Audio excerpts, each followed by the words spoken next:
ఓం శక్తి గురుభ్యో నమః. గణాధిపతయే నమః.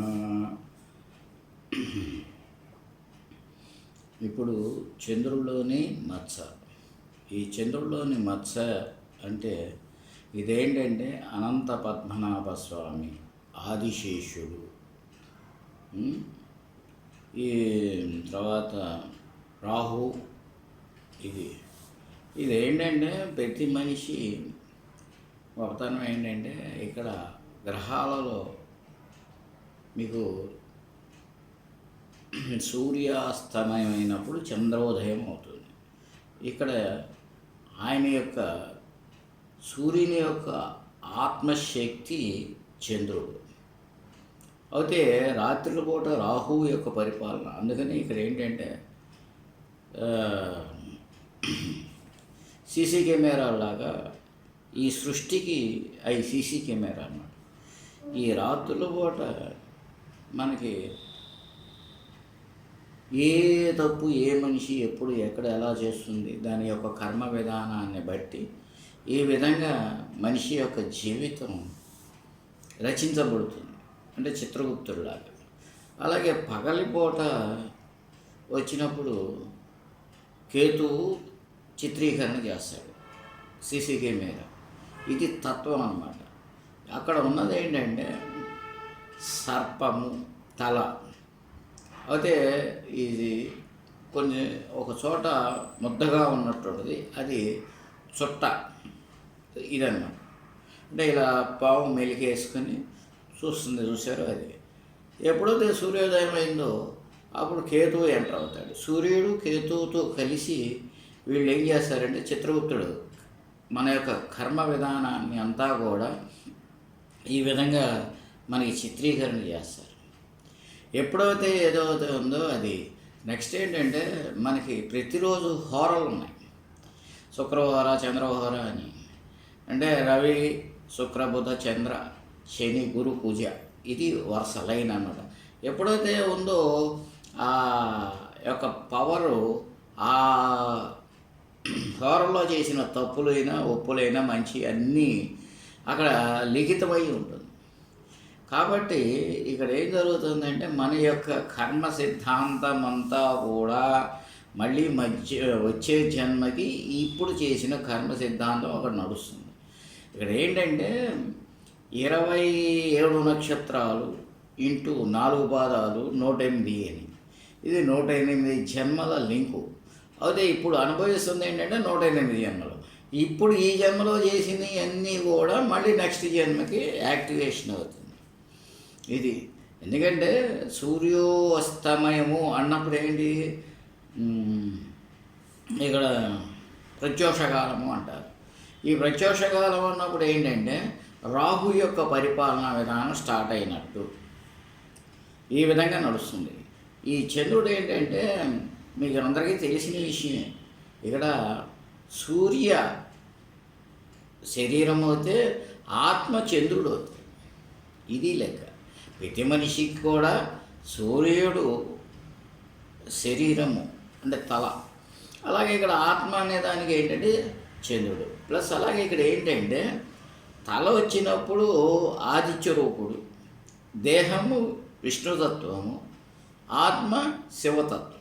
ఈ విధంగా ఈ సృష్టిలో నిలబడి ఉంటుంది. ప్రతి కర్మ విధానం అంతా కూడా ఆ విధంగా నడిచి ఉంటుంది. కాబట్టి ఇక్కడ ఏం జరుగుతుందంటే ఈ సృష్టిలో చంద్రుడు ఎప్పుడైతే చేశాడో సూర్యునికి సపోర్ట్గా ఆయన యొక్క ఆత్మ చూస్తుంది అని అర్థం. ఇక్కడ ఏంటంటే 3వ కన్ను సీసీ కెమెరాలాగా ఈయన చేస్తుంది. ఇప్పుడు ఆ లోపల ఉన్నది ఏంటంటే తలలు ఉంటాయన్నమాట. అనంత పద్మనాభ స్వామికి తలలు ఎలా ఉంటుందో ఆ అనంత పద్మనాభ స్వామిలాగా తలలు ఉంటాయి. అది అన్ని దిక్కులకి చూస్తూ ఉంటుంది, ఎవడెవడు ఏంటి ఎలాగో అనేది. ఎందుకంటే మీకు అందరికీ తెలిసినది. ఇవాళ రోజు ఒకప్పుడు నేను 87, 90లో ఈ సర్పదోషం గురించి చెప్పినప్పుడు ఎవరికాళ్ళే అన్నారు. అదే 2000 వచ్చినప్పటి నుంచి ప్రతోడు కాళహస్తి అని చెప్పేసి. అలాగే ఇక్కడ ఏంటంటే ఆ చంద్రుడిలో ఉన్నదేంటి అంటే రాహువు తలలు, కేతు వచ్చినప్పుడు అక్కడ నడుస్తుంది సూర్యుడికి. ఎప్పుడు పగటిపూట కేతువు, రాత్రిపూట రాహువు పరిపాలకులు అవుతారు. కాబట్టి ప్రతి ఒక్కళ్ళు ఏంటంటే ఎప్పుడైతే మీకు ఈ దోషాలు కొన్ని పోవటానికి ఏంటంటే ఇదే పూర్వం వచ్చినప్పుడు ఏంటంటే సాయం సంధ్య దీపారాధన కరెక్ట్గా 6ంటికి దీపారాధన చేసేవాళ్ళు పూర్వం. అలాగే ఉదయం 6ంటికి తర్వాత ఏంటంటే మీకు మహాదోషాలు కొన్ని పోవటానికి రాహుకాలం యమగండ కాలంలో కూడా చేసినట్లయితే మీకు చాలా అభివృద్ధి చెందుతుంది, సర్వదోషాలు పోతుంది. అలాగే కాళహస్తీశ్వరుడు, ఎందుకంటే జన్మ నక్షత్రం రాహుకాలంలో కాళహస్తీశ్వరుని దగ్గరికి వెళ్ళి పూజ చేసుకుంటే సమస్త దోషాలు పోతాయి. ఎందుకంటే ఏ నక్షత్రం పడితే ఆ నక్షత్రం అది యాంటీ అయిందో ఏమైందో మీకు తెలియదు.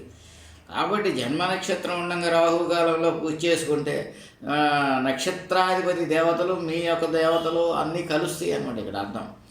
అలాగే ఏంటంటే మనకి ప్రైమ్ మినిస్టర్ తెలుసు, అక్కడ నుంచున్నా అక్కడ కనపడ్డప్పుడు ఏం చేస్తాడు, ఆయన తీసుకురండిరా అంటాడు, దగ్గరికి వెళ్ళే పరిస్థితి వస్తుంది. అలాగే ఇక్కడ ఏంటంటే ఈ విధంగా కూడా ఉంటుంది. కాబట్టి ప్రతి ఒక్కళ్ళు తెలుసుకోవాల్సింది ఏంటంటే సర్పదోష నివారణ, రాహుకాల దీపారాధన, యమగండ దీపారాధన, ఉదయం 6 గంటల దీపారాధన, మరి సాయంత్రం ప్రదోషకాలంలో దీపారాధన చేస్తే విశేషమైన సుఖ సౌఖ్యాలు వర్ధిల్లుతాయి. ఈ విధంగా ఉంటుంది. కాబట్టి ప్రతి ఒక్కరూ అర్థం చేసుకొని ఈ సర్పదోషాలని మనం పోగొట్టుకున్నట్లయితే ఈ విధంగా కనుక చేసుకుంటే ఒక తీరిగా ఉంటుంది. కాళహస్తికి వెళ్ళి జన్మ నక్షత్రం ఉండగా రాహుకాలంలో చేస్తే సర్వదోష నివారణ అవుతుంది. అంటే 50% దోష నివారణ అవుతుంది. తర్వాత అలాగే దానాలు, పూజా విధానాలు, సంకల్పాలు ఈ విధంగా చేసుకుంటే మీకు అద్భుతంగా పనిచేస్తుంది. కాబట్టి ఈ విధంగా మనం శాంతి క్రియలు చేసుకున్నట్లయితే హ్యాపీగా ఉంటారు. కాబట్టి సమస్త లోకా సుఖినో భవంతు. ఓం శాంతి శాంతి శాంతి. హరి ఓం శక్తి శివాయ పరబ్రహ్మణ్యే నమ. జయ విజయ రామ, జయ విజయ రామ, జయ విజయని ఆది పరాశక్తి, జయ విజయని ఆది పరాశక్తి. హరి ఓం, హరి ఓం, హరి ఓం. అలాగే ఈ మా వీడియోలన్నీ కూడా దేవతా విధానాల్లో ఉన్నాయి. అలాగే మీరందరూ ఆ వీడియోలు హనుమంతుని వ్రతం, చిత్రగుప్తుని వ్రతం విధానాలన్నీ కూడా అన్ని రకాల ధర్మాలని చేసాం.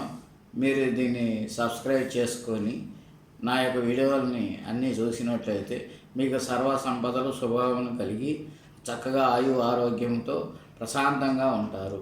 అన్యోన్య దాంపత్య సంతాన యోగిత ఫలసిద్ధిరస్తు. ఆచంద్ర తారాక వంశాభివృద్ధిరస్తు. మనశ్శాంతిరస్తు. ప్రశాంత సిద్ధిరస్తు.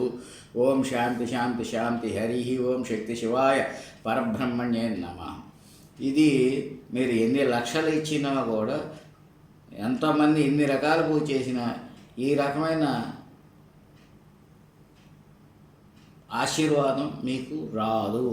అదే నా వీడియోల్లో అన్నిట్లోనూ ముఖ్యంగా ఏంటంటే చివరి క్షణంలో నా వీడియో అంతా అయిన తర్వాత చివరికి ఈ యొక్క ప్రతి దాంట్లో కూడా మీకు ఈ ఆశీర్వచనం ఉంటుంది.